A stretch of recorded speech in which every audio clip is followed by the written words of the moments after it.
ma teen väikse sissejuhatuse meie õppekavasse ja seejärel Merit Karro räägib natukene seda tehnilisemalt poolt, eks Merit?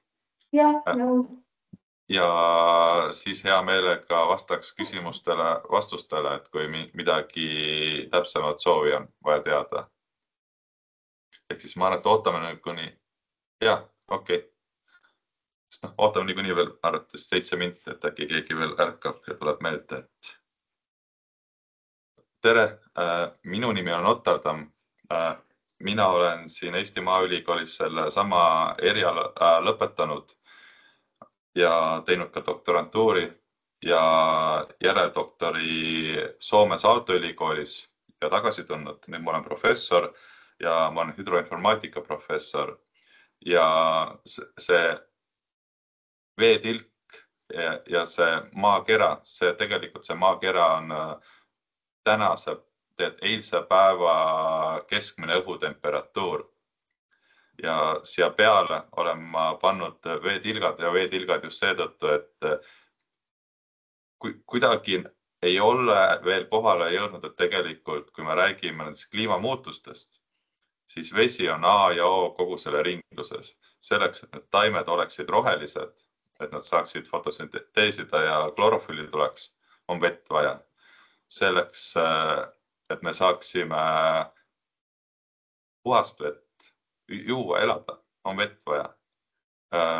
Ja vesi on ka just see, mis tänu sellele soojenemisele või siis ka varieeruvuse muutusele tulevikus see vee kättesaadavus tegelikult muutub ja seda tegelikult on näha ka isegi sellises veerohkes riigis nagu Eesti. Ja seda just suvisel ajal, kui just see hetk, kui vett on vähe, kõik tahavad vett tarbida, sellepärast, et tahavad enda muru kasta. Ja eks põuad on probleem, aga nüüd natukene meie sellest erialast, et miks mina arvan, et meie eriala on hästi huvitav, on see, et meil ei ole see väga kuidas ma ütlen, et fokusseeritud, et meil ei ole nagu hästi kitsas eriala.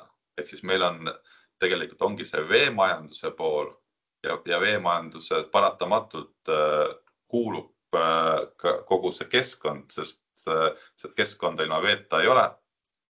Ja selle vee majandamine just nendes muutuvates tingimustes on minu meelest nagu hästi oluline ja selleks on vaja nagu teadmisi hüdroloogiast, ökohüdraulikast ehk siis et kuidas seal ka kogu loomastikul suurtes kalades kuni väikesteni putukateni oleks hea veekogus isegi siis, kui meil vee see muutlikkus jõgedes oluliselt muutub. Lisaks joogivee kättesaadavus, sest kuigi jätkuvalt öeldakse, et joogivett on meil kogu aeg piisavalt, siis Tallinn saab enamus enda joogivest ülemistesse suunatakse kanalite kaudu, ehk siis nende objektide kaudu, mida meie eriala insenerid projekteerivad joogivett jõgedest. Ehk siis tegelikult ülemistesse tuleb väga palju jõgedest vett ja tegelikult ka Narvas on piisavalt vett, aga juuakse tegelikult jõevett või siis järvevett, eks. Ja lisaks siis ka reovesi. Ehk siis, et kui me selle vee ära tarbime, et kuidas see ohutult jälle loodusesse tagasi lasta, sest aina tähtsamaks on saamas just ka näiteks mikroplast, ehk siis mikroplasti mõju ja selle määramine ja selle sealt veest kätte saamine. Ja selleks, et meie erialal tekivad need teadmised probleemidest ja kuidas neid nagu hallata ja lisaks ka siis need tehnilised lahendused ehk inseneeria. Ehk siis kuidas siis nagu leevendada ja ka kohaneda nende kliimamuutustega ehk siis, ja seda just nagu see tugevus reaalteaduse tausta põhjal, ehk siis hüdraulika, tugevusarvutused, torusüsteemide projekteerimine, see on siis sademevesi, reoveevesi, samamoodi ka puhas joogivesi, kui suured torud peavad olema, näiteks samamoodi, et oleks tagatud hüdrantides Päästeametile tuletõrjevesi ja siis seda kõike ka siis mudeldades, ehk siis koostades selliseid arvutimudeleid, millega me saame siis simuleerida selle vee liikumist siis torudes, samamoodi ka tegelikult hüdraulikas, et kuidas näiteks jões vesi liigub, kui vett on vähe, et hinnata jällegi, võttes selle keskkonna ökohüdraulika, kuidas see just madalveeperioodil, kus vett on jões vähe, et kuidas need kalad seal näiteks vastu peavad ja kas me saame midagi teha, et neil oleks just seal veevaesel ajal natukenegi parem. Ja siis lisaks ka käed, ehk siis joonestamine arvutiprogrammide mõõda. Ja siis see laiem pilt ongi, et meie erialad tulevad Eestis ainsana 2 kutset, hüdrotehnika ja VK esmakutse, ehk siis insener kui selline on, tal peab mingi sertifikaat olema, et ta usaldatakse, ülikool selle pakub, meie ülikool annab siis hüdrotehnika ja VK on veevarustus ja välisveevarustus ja kanalisatsioon, ehk siis kõik, mis on suured torud, ehk siis kuidas neid projekteerida, kui suured nad peavad olema ja kogu see dünaamika. Lisaks mulle vähemalt meeldib mõelda, et meie erialas nagu tekib sihuke kriitiline mõtlemine, sest kui sa oled insener, siis ei saa sa kohe nagu kõike uskuda, vaid sa pead ise kriitiliselt kõike küsima ja endale lahti mõtestama. Ja minu meelest just meie erialal just võimendatakse seda oskust. Ja kui me räägimegi näiteks nüüd inseneeriast ja tehnilistest lahendustest, siis see on ju äri, eks, et kui meil on torud ja me projekteerime, meie erialal õpetajad ka ehitavad neid, nad teostavad nendele ka järelevalvet, samamoodi võivad teostada ka ekspertiise ja projektijuhtimust, et algusest ehk siis selles kavandamisest kuni lõpuni, ehk siis kui see objekt on valmis ja kõik on korrektselt tehtud. Ja tähtsaks pean mina ka seda, et meil on valdkondade ülesed oskused, nagu ma varasemalt ütlesin, et meil ei ole seda, et meil on lihtsalt nagu väga kitsas valdkond, et nüüd meie, ma ei tea, projekteerime maju, mida meile ka õpetatakse meie erialal ehitusfüüsikat ja sest esimesed 3 aastat meie õppekavas on nagu inseneribaas ja see on täpselt sarnane ka maaehitusele, mis antakse ja ka mis nagu tegelikult sealt alttehis antakse, sest inseneril peab mingi niisugune oskuste pagas olema, et ta saaks siis 4. ja 5. aastal süveneda just enda eriala selles teadmiste põhjalikumalt. Ja siis ma koostasin siin veel ühe slaidi hästi palju, ehk siis meie erialast tulevad oskused ja teadmised veest ja keskkonnast. Ehk siis, et kuidas me seda vett saaksime majandada, seda vett, mis on see kliimamuutuste A ja O tegelikult. Et kuidas seda nagu need põhimõtted, et kuidas seda majandada jätkusuutlikult. Ja selleks on meil vaja teada veebilanssi ja mis võimalusi üldse meil on, et seda leevendamist teha. Meie erialal õpetatakse hüdroloogiat ja hüdraulikat, mis on hüdroloogia on siis vee liikumine keskkonnasse, bilanss ja hüdraulika on, et kuidas see vesi, kui ta 1, 2, 3-dimensionaalselt voolama hakkab, sest seda me peame teadma. Ja kui ta läheb laminaarsest turbulentsesse, ehk siis Lisaks siis vee- ja keskkonnateenused, ehk siis vesi on ressurss. Kuidas omavalitsustel on hetkel tegelikult tõsised probleemid, et just suviti, kus vett kasutatakse liialt näiteks kastmiseks, aga neil ei ole ühtegi selget lahendust. Ja siis meie eriala lõpetajad ehk oskavad enda laiapõhjalise ja kriitilise mõtlemisega mingeid häid lahendusi pakkuda. Ja mis meil siin juba paratamatult, millega mina ka enda uurimuses teaduslikus pooles tegelen, on üleujutused ja uputused. Ja jällegi, see on niisugune asi, et linnapildis me näeme seda nüüd iga-aastaselt juba ja seda selgelt kliimamuutuste tagajärjel, sest me siin aasta või 2 tagasi publitseerisime ka artikli, kus me tõestasime mõõtmisandmete põhjal, et meil ongi aina rohkem intensiivsemalt sadama hakanud ja sellel on tegelikult väga selge põhjus.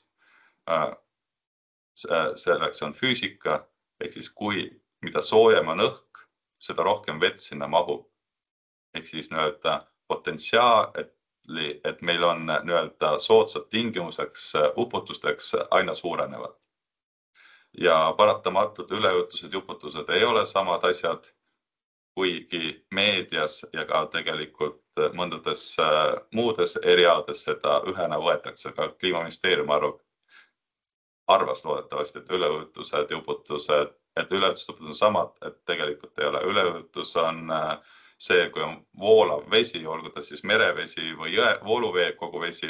Uputus on linnapilt, ehk siis kui sademeveetorru näiteks vesi enam ära ei mahu, ehk siis tulebki nagu vannitoas on uputus, vesi ei mahu ära.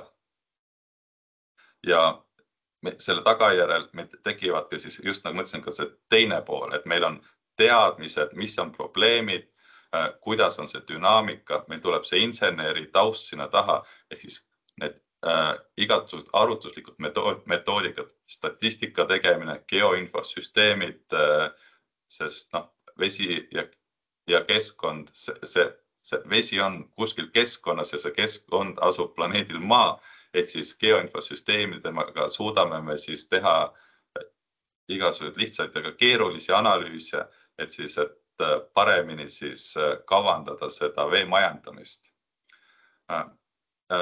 Lisaks mina ka enda tundides, mida mina annan õppeainetes, siis mina räägin Pythonist, R-ist, ehk siis, et kuidas paratamatult tuleb IT meie erialale sisse, selleta ei ole võimalik ja me peame ajaga kaasas käima ja mina annan mingid baasteadmised, et kuidas ka insener, kes on, et meist lõpetajad saab tsiviilinseneriks, ehk siis ka tema juba oskaks seda programmeerimist mingil baastasemel, et ta oleks turus konkurentsivõimeline.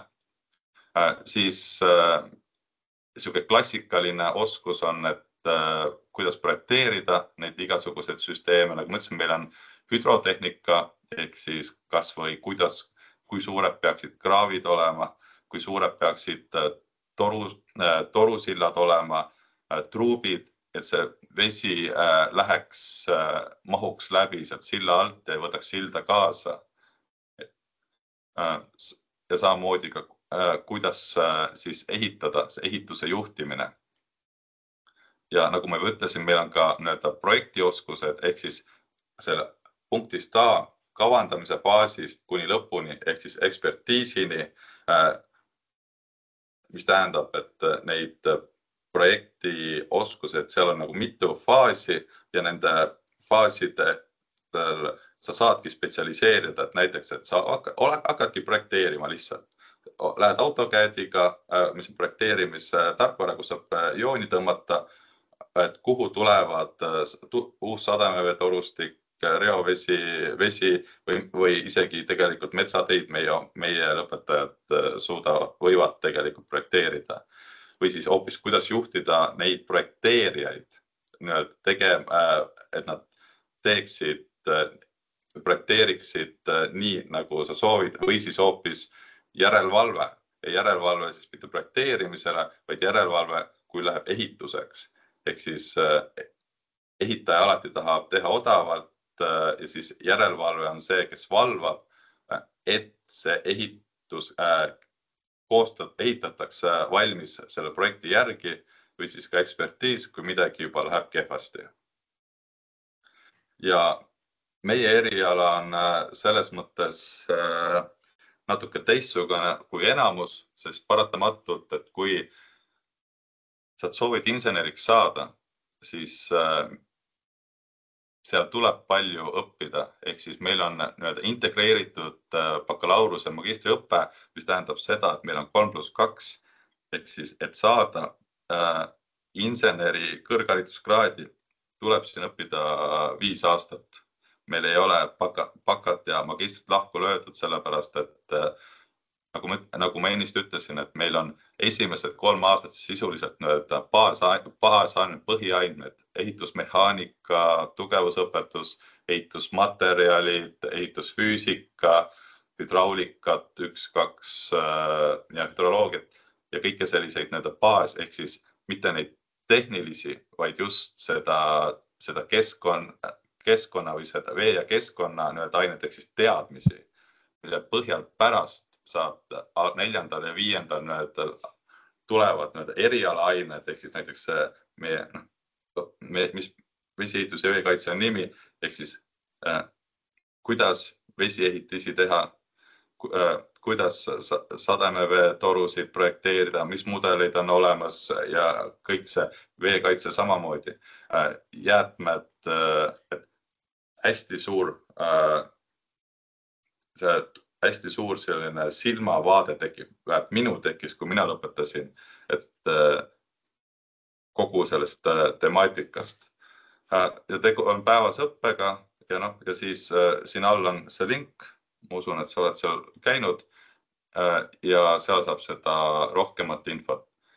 Ja Merit, kas sa soovid midagi täiendada? Kas ma ütlesin midagi väga valesti või ütlesin midagi õigesti ka? Tere, minu poolt, mina olen Merit Karro ja mina olen siis meie instituudis õppekorraldaja, kes tegeleb inseneri erialadele õppivate üliõpilastega. Puterdamm on vesiehitus ja veekaitse õppekava juht ja ta rääkis väga õigesti, et meil on 2 inseneri õppekava, kus siis on tõesti 3+2, see tähendab, et astud sisse esimesele kursusele ja lõpetad siis peale seda, kui 5. aasta on läbi. Ja need, kes meil lõpetavad, saavad siis magistrikraadi ja vesiehituse ja veekaitse erialal 2 kutset. Päevane õppe tähendab seda, et koolis tuleb käia esmaspäevast reedeni tunniplaani järgi. Ütleme nii, et tunniplaanid, kui vähegi võimalik, tehakse ikkagi hästi üliõpilassõbralikud ja kui aineid annab niimoodi kokku panna, siis võib juhtuda üsna mitmelgi semestril, et näiteks reedene päev on selline, kus nagu Maia ei pea tulema. Et saab siis nagu kodus teha või ei õppena. Õppevormidest on meil ikkagi valdav osa koha peal auditoorne töö ja ka laborites. Sellel erialal on suur praktika, kus saab teha siis ettevõtetes käia ja samuti siis õppejõud oma ainete raames nagu viivad ikkagi üliõpilasi väljapoole ka. Et selles mõttes on ka huvitav, et ei ole ainult nagu auditooriumis istumist. Ja päevane õppe ikkagi tähendab tõesti seda, et tuleb siis aktiivselt igapäevaselt tegeleda õppetööga. Raamatukogu on meil campuses olemas, jooksvalt teha kontrolltöid ja vahetöid, et eksamitel hästi läheks. Et see on ikkagi nagu selline igapäevane õppimine. Ja ma praegu ei oskagi, esimese kursuse tunniplaan on juba või siis kodulehel nähtav, et saab juba selles mõttes piiluda, et mis ained ja mis päeval toimuvad. Et kas sul on küsimusi näiteks selle kohta, et kuidas just selle nagu korraldusliku poole pealt? Et sa võid siis kirjutada?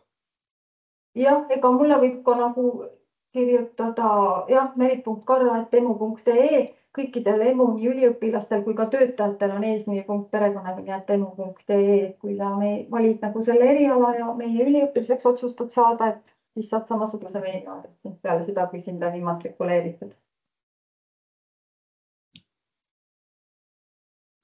Ta ütles, et tal ei ole praegu küsimusi.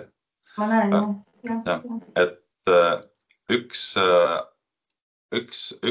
asi, mida alati meie käest küsitakse on see, et mis on töötasu, alati küsitakse ja siis ega me ka täpselt ei näe, aga me saame juhatada mingis suunas ja see suund on ka avalik andmebaas.